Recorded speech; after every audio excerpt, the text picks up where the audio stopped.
Hola, yo soy Miss Vane. Y yo, Miss Lu. Y hoy en Educando Sin Drama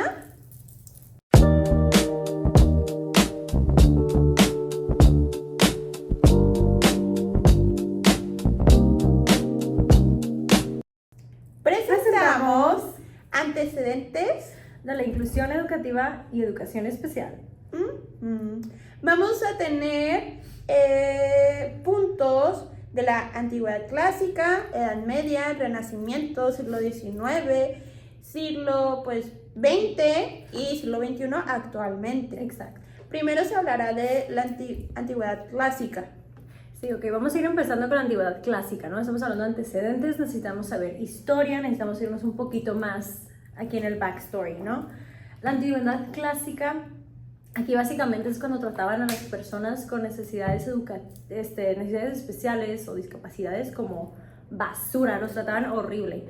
Si un bebé nacía con discapacidades que tú podías ver, físicas, abandonaban al bebé, mataban al bebé, o sea, ya no eran ni siquiera personas, ellos ya nunca tuvieron esa empatía en esa época de decir como, es un ser humano, era de que pues no nos sirves, básicamente es eso, no nos sirves, eran basura, te voy a tirar, te voy a abandonar, y pues a ver cómo le haces, y pues obviamente si dejas un bebé, dejas un niño en la calle o donde estuviera, pues no iba a sobrevivir, o sea, básicamente era firmar su sentencia de muerte en ese momento, era Sí, claro. fatal, era subhumano, o sea, de que hasta tratas a los animales mejor que a una persona nada más que pues, no eligió nacer como nació. Sí. O sea, ¿sabes? Está terrible, es pésimo en esa época y la verdad cuando más leo sobre el caso de que veíamos en la clase, veíamos en los artículos que estuvimos leyendo, era como de que hasta te da coraje, hasta quieres agarrar a la gente como de que despierta, detente por favor. Claro. En la Edad Media es más o menos así también.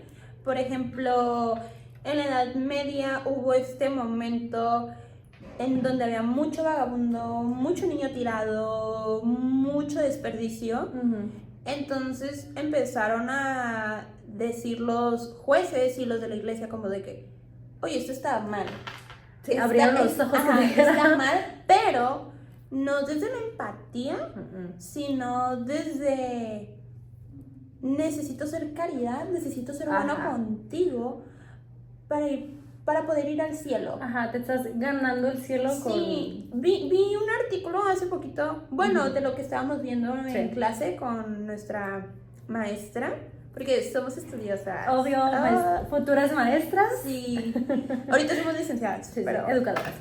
Que decía que querían ser, que la caridad era buena porque Dios era pobre. Entonces, si había pobres, era porque Dios estaba cerca. Y si ellos eran buenos con esos pobres, esas personas que necesitaban apoyo, que no podían estar ellos solos o necesitaban esa ayuda, era de que, wow, vamos a hacer esto y vamos a ir con Dios. O sea, estamos ganando puntos para ir con Dios. Pero al mismo tiempo hubo una ley donde empezaron vuelvo a repetir, los jueces y los de la iglesia que estaba prohibido abortar, prohibido abandonar, y si hacían esto se investigaba a los papás. ¿Por qué? Porque se investigaban a los papás porque había un castigo. El castigo era la tortura, pero no la muerte, porque eso era malo. Porque hay límites. Sí, pero si te morías durante la tortura, pasó. Pues, o sea, ni modo. Es como un accidente. Ajá, de que, o sea, ¡ay! Me pasé. Sí, claro. ¿Qué pues además? O sea, pues dejaste abandonado a un niño. Ajá. Pero pues no. Pero eran torturas muy extremas donde los jalaban. Sí, pues es la Edad Media. Sí, o sea, pero obviamente se conoce que la Edad Media fue un momento de retroceso. Me lo sacaste, mira, de allí. Yo estaba a punto de decir lo mismo. Ajá, es que tú y yo conectadas.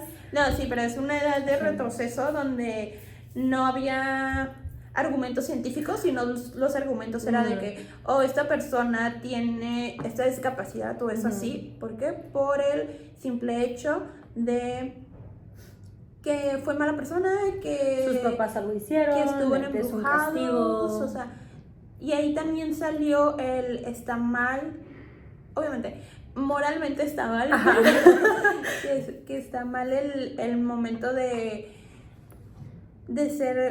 no tener relaciones con tu esposo.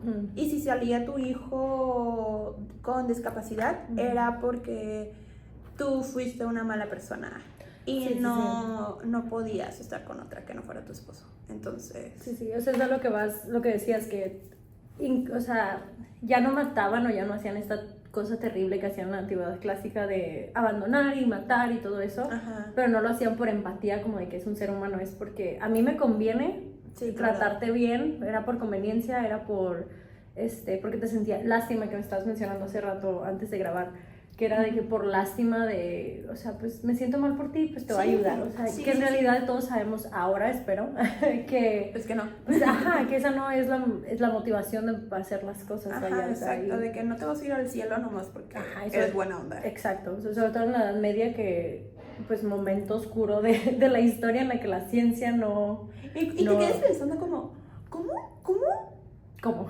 Ok. ¿Cómo puedes hacer eso de que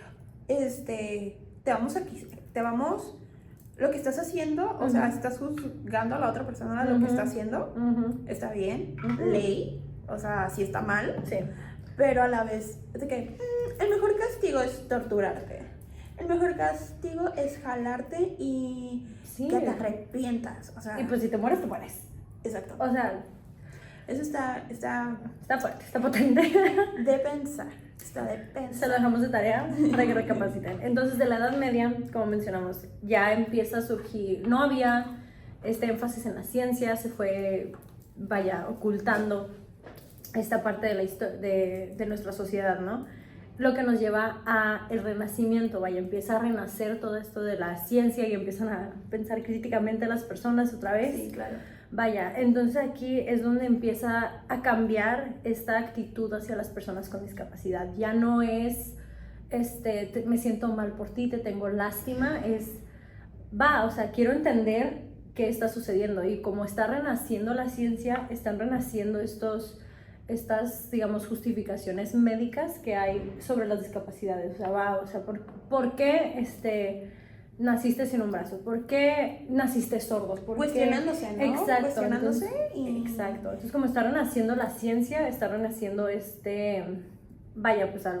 con los medios que tenían. Sí, se hace la ciencia, también es la filosofía y economía. Todo, empiezan estos estudios para ver socialmente como qué estamos haciendo mal y por qué esta época está tan oscura, ¿qué tenemos que hacer para salir de ese? Mejorar, o sea, estamos como si hubiera estado. Claro.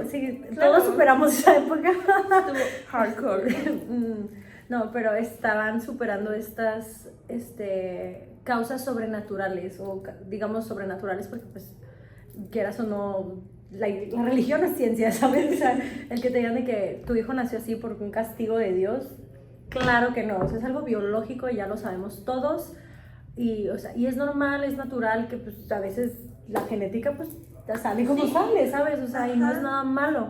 Entonces con este cambio de actitud se empieza a ver estas causas diferentes, ya no lo ves como castigo de que mi hijo, o espero que ya no lo vean así, que mi hijo es sordo, mi hijo es neurodivergente, todo esto ya no se ve como castigo de que hacia mi persona, de que yo hice algo mal en mi vida y mi hijo tiene alguna condición, alguna discapacidad, alguna necesidad educativa, pero es nomás pues así es, ¿no? Y obviamente no fue de la noche a la mañana, como vamos a ir viendo, va cambiando la actitud poco a poco, pero aquí es cuando vemos que inicia el cambio. Pero pausa, perdóname, Sí, dale.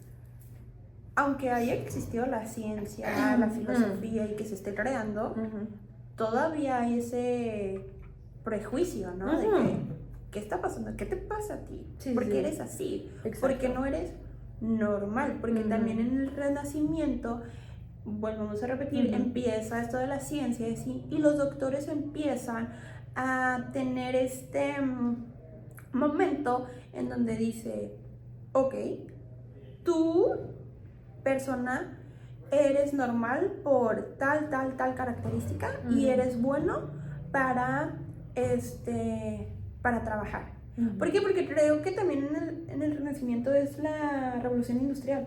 Sí, es el que se nos va conectando ya toda la historia. Ajá, Sí, sí, es la sí. revolución industrial Siglo XVIII. y empieza este momento en el de necesito producción y necesito rapidez. Exacto. Y como tú no me la das, ahora ya no lo están viendo con lástima, ahora simplemente es de que no me estorbes. Sí, pues ya es, ya es de que, bueno, no me voy a deshacer de ti, no voy a, pues dejarte vivir nomás porque, pues, pobrecito de ti, es de que, ok, vas a estar ahí, nada más continuamos. O sea, Sí, ya, o sea, sí, porque nomás no me trabajar. sirves para trabajar y para lo que necesito, porque empieza este momento de ¿cómo se dice? Capacitación. No, capitalismo. Capitalismo. Capitalismo, perdón. Llegamos a la Sí, palabra. sí, sí. Capitalismo. Empieza este momento de capitalismo Ujú. y es cuando empieza el de trabajo y dinero, pero trabaja mucho y te pago poco. Sí. Entonces, pero nos desviamos un poquito de tema, Sí, pero tenía que ver. Está conectado, pues, todo está conectado. Entonces los doctores dicen, esta persona es normal y esta persona que le falta esto y esto y esto, no lo es. Y ahí es Exacto. cuando empieza ese momento de división. Ujú.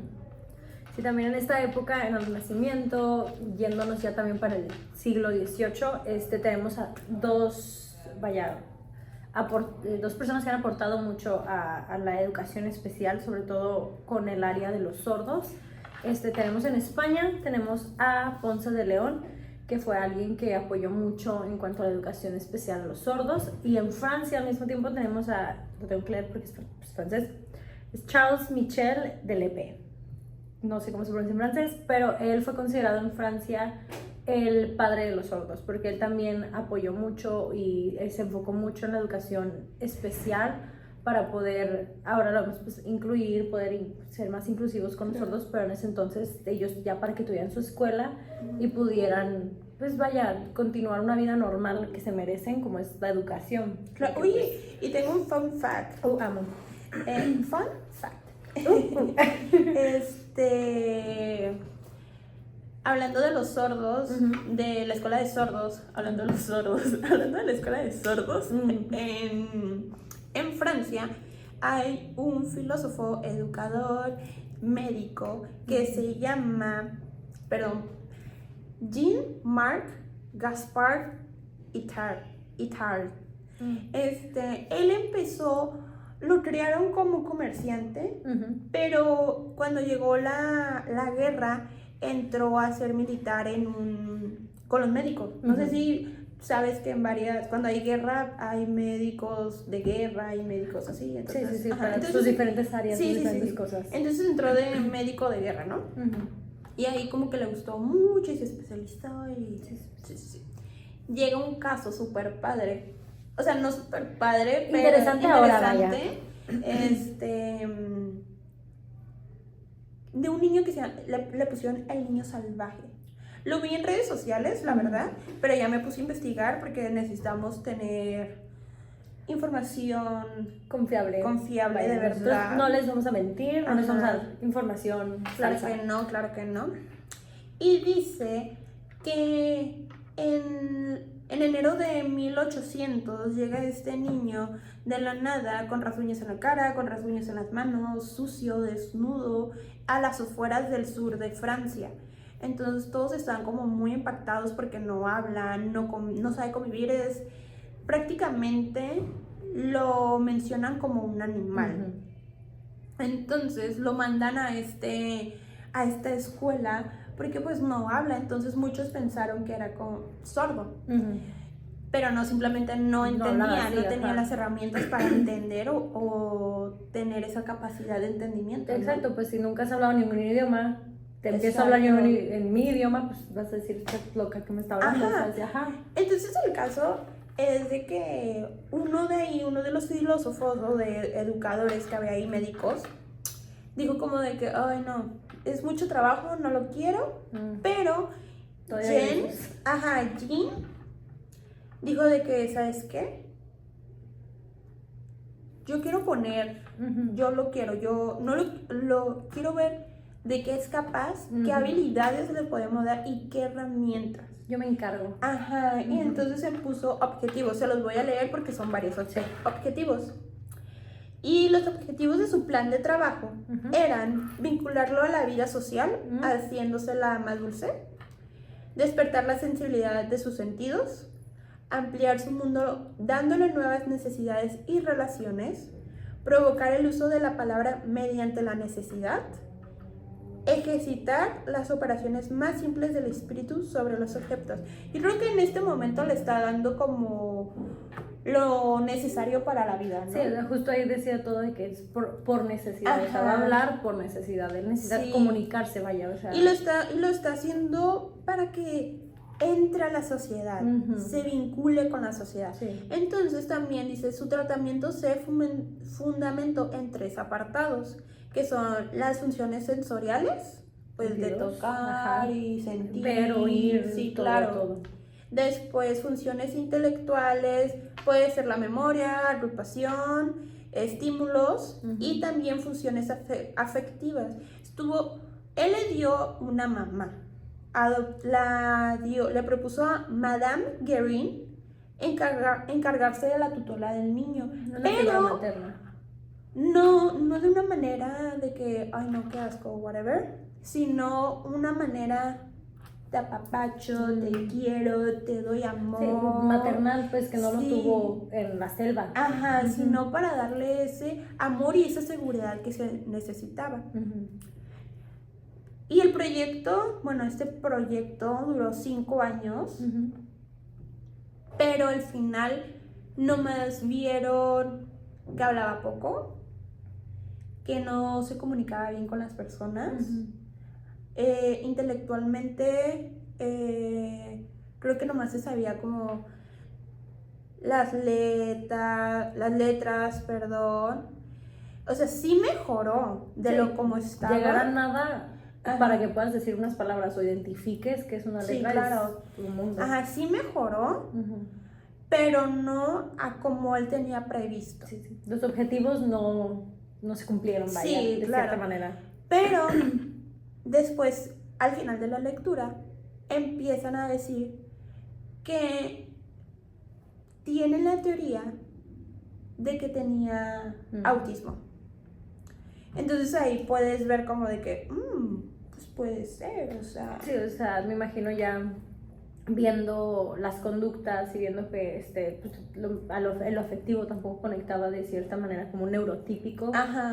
Conecta, si dices como de que va, o sea, hay pruebas de que si es el caso, pues que si hubiera tenido autismo, si hay pruebas de que no es algo nuevo, todos estos diagnósticos que pues ya estamos teniendo, ¿no? Y ahorita que lo estoy platicando me quedo pensando y digo, ¿y si él no fue abandonado desde pequeño y fue abandonado a la corta edad que tenía?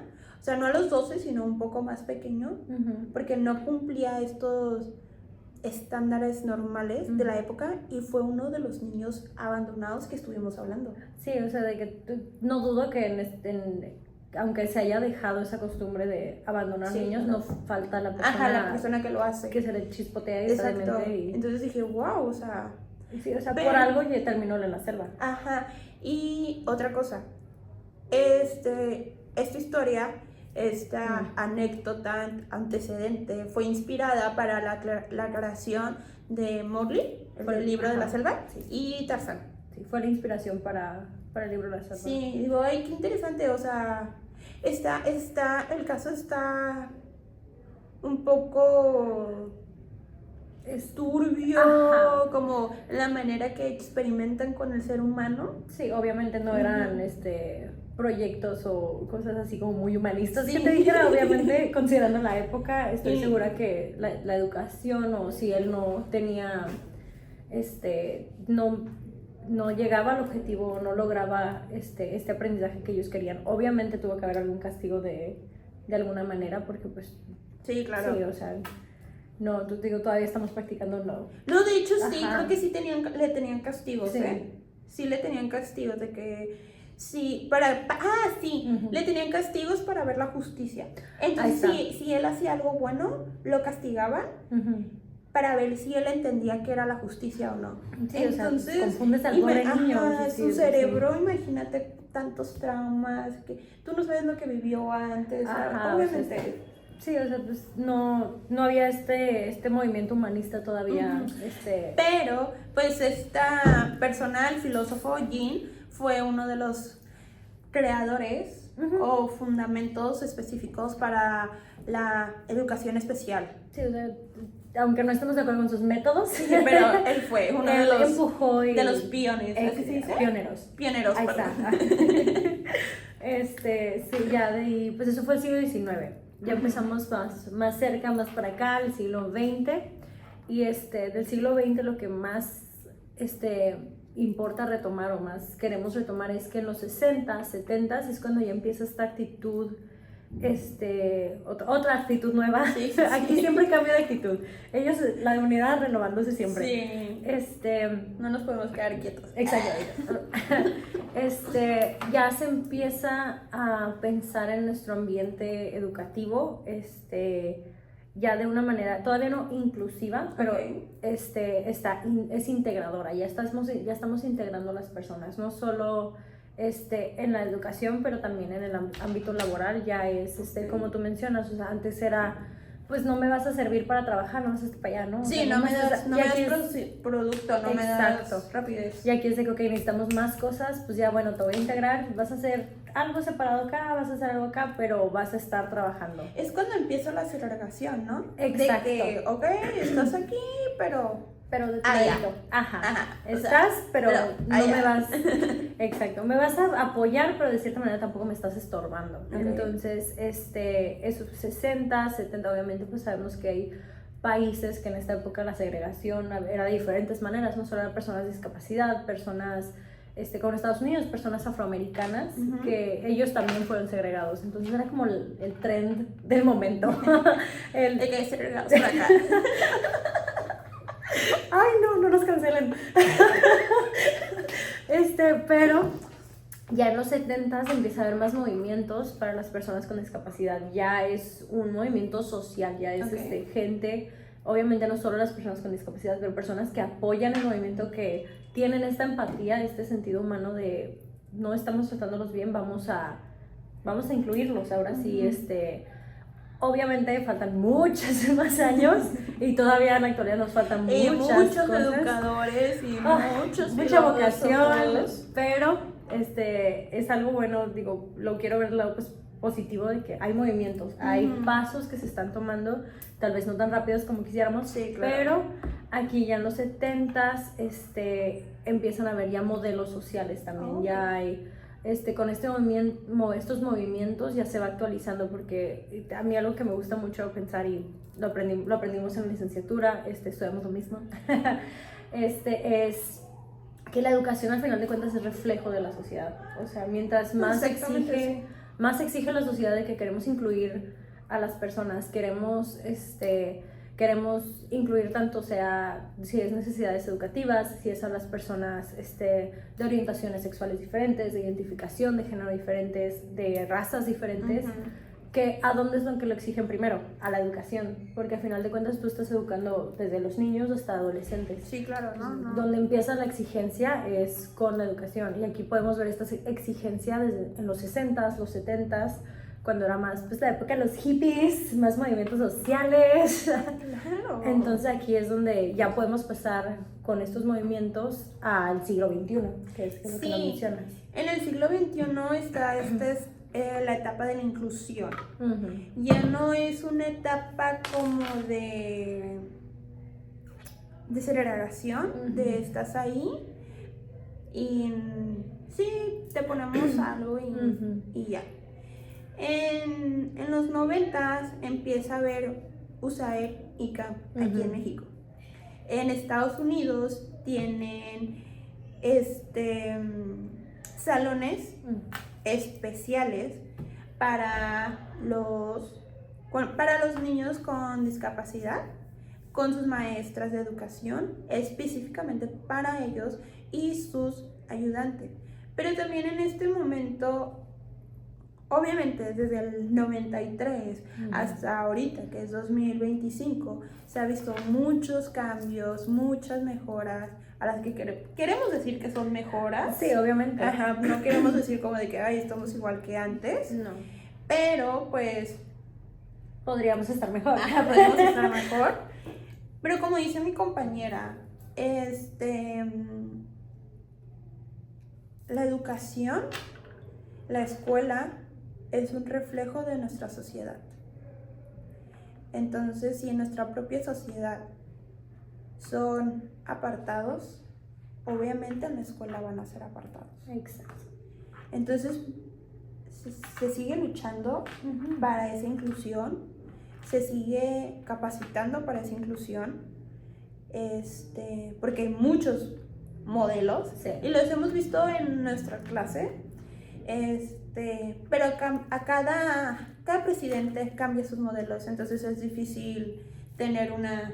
que sea estable a lo largo, o sea, exactamente, pero seguimos peleando, seguimos luchando para esa inclusión, y no simplemente hablando de discapacidad, hablando de razas, hablando de seres humanos, hablando de todo. ¿Por qué? Porque la inclusión no se queda simplemente en la escuela, sino tiene que entrar a trabajos, tiene que entrar a casas, tiene que entrar a nuestra sociedad. Sí.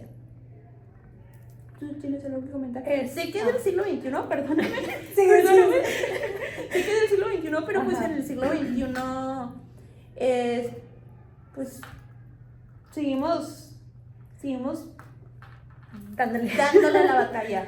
Sí, o sea, a final de cuentas no es algo que yo opino que no es algo que se vaya a detener nunca, o sea, siempre va a haber algo nuevo que incluir, siempre va a haber nuevas personas que levanten la mano y digan, sigo yo ahora. Entonces empezamos si nos vamos a Estados Unidos o a otros países que también sufrieron de esta segregación, personas afroamericanos, afrolatinos, las mujeres, que como luchamos luchamos otra vez como si yo hubiera estado, luchamos por este derecho a estudiar aparte de la secundaria, sí, claro, continuar en la preparatoria, estudiar algo más que nada más sea enfermería, educación, para ser secretaria, o sea, siempre hay un grupo nuevo que incluir, porque a final de cuentas, de manera consciente o no, vaya, se ha ido excluyendo a la gente. Claro. O sea, si no te afecta a ti, si tú no eres parte de ese grupo, no te vas a dar cuenta hasta que,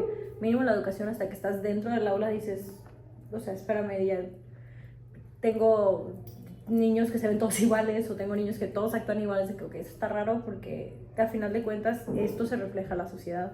Vas a salir al trabajo, vas a salir aquí donde sea, y vas a ver que no eres el único que se ve como tú, no eres el único que piensa igual que tú, no eres la única persona en el mundo, vaya. Claro. Y importante, es inclusión, no integración. Integración simplemente es, aquí es una silla, pero no te hacemos caso. Inclusión es hacerte parte de nuestro mundo, de nuestra sociedad, abrazarte y respetarte. Exacto. O sea, te vemos, eres válido, aquí estás. Y cuentas como ser humano y cuentas. Exacto. O sea, Porque, ¿qué sería de un mundo todos iguales? Ay, qué aburrido. O sea, no. O sea, a mí me gusta ser diferente. Sí. Pero sí, no... ¿Desde cuántos no vimos en el salón de clases cuando estábamos de que, pues, fulanito de tal, pues cuando los papás decían que estaba de moda el TDAH, que de que, bueno, tú te sientas enfrente y tú trabajas solito y tú estás acá y estoy al pendiente de ti, o si alguien está batallando con algo, tú estás aquí solito y te estoy separando, aunque estás adentro del salón, te estoy separando de tus compañeros para eso. ¿Sabes a mí lo que me acaba de pasar hoy en el trabajo? Cuéntame. Es una pequeña historia y ya acabamos. Hay una niña en el salón y tiene varias actitudes que dices, esta niña puede tener algo, un diagnóstico, todavía no psicóloga, sé, psiquiatra, pero pues se le ve más o menos, ¿no? Y después se le cayó su pizza. Le digo, recomiéndala, vamos a ver qué es la solución, qué podemos solucionar. Y pues me dio risa porque se quedó así con su pizza de que se me cayó. Y volteó con una maestra y le digo, oye, le dije, es que se le cayó su pizza. Le conté, o sea, riéndonos. Y me dijo, sí, es que ella está un poco cucu. Y yo, Impactada. Lo acabo de decir. Acabo de entender lo que entendí. Y ya de esas veces de que... Bueno, o sea, Bueno, pues, ¿qué me más voy. hago? O sea, yo Sí. no puedo darle así como de que, oye, mamita, no hay que hacer esto. Ujú. ¿Por qué? Porque es de administración. Va, Entonces, ya. Sí, no de está. administración de esas que a veces, si no viene la maestra, la ponen a suplir. Sí, sí, sí. Entonces es de que, ay, ¿cómo te diré? Pero pues bueno, seguimos luchando, seguimos con la causa, inclusión. Obvio. Y la meta, ahí está. Nosotros Sí. podemos. Claro que sí. Entonces, espero que estos puntos les haya servido para entender un poquito más de la educación especial e inclusión. Cualquier artículo que quieran ver o información la vamos a dejar abajo en la descripción. Entonces, es todo por nuestra parte. ¿Tienes algo que decir? No, sería todo. Sí. Listo. Entonces, bye, hasta La siguiente semana.